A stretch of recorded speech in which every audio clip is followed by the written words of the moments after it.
Hello guys, Soleil à nouveau. Aujourd'hui, je vais faire un petit exposé récapitulatif de la pandémie du Covid-19. Vous êtes prêts?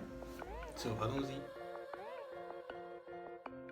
Cependant, la maladie Covid-19, Co renvoie à corona, V renvoie à virus, D renvoie à disease, c'est-à-dire maladie en anglais, et 19 renvoie à l'année d'apparition de cette maladie, c'est-à-dire 2019. Le virus qui est responsable de cette maladie est le SARS-CoV-2. Il fait partie de la famille des corona. Et la durée d'incubation de ce virus est de 14 jours, c'est-à-dire que le virus peut être dans votre organisme pendant 14 jours sans que vous ne sentez rien. Donc c'est dangereux. Et la contamination jusque-là de ce virus est d'origine animale, mais on ne sait pas avec certitude de quel animal il s'agit.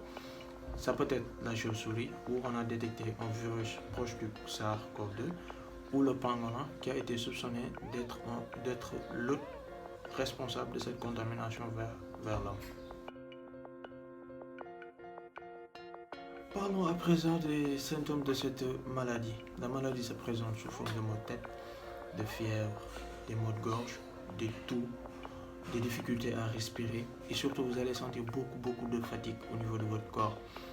Mais néanmoins, il y a d'autres symptômes qui ont été découverts récemment comme l'anosmie qui est la perte de l'odorat et l'agésie qui est la perte du goût.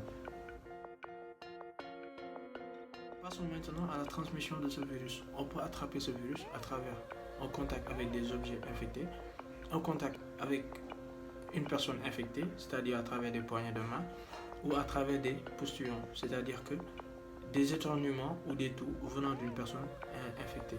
Maintenant, la durée d'infectiosité de ce virus varie en fonction de la température, de l'humidité et surtout de la surface infectée, car le virus peut rester 24 heures sur du carton et jusqu'à 3 jours sur de l'acier inoxydable. Quant aux méthodes de prévention, je pense que j'en avais parlé, j'en avais donné quelques exemples lors de ma précédente vidéo, mais il faudra juste retenir que le confinement est le meilleur moyen pour le moment pour combattre ce virus, car moins il y a de contact entre des individus, plus la transmission diminue. Maintenant, en attendant des nouvelles meilleures venant de nos autorités, je vous exhorte à continuer de prier.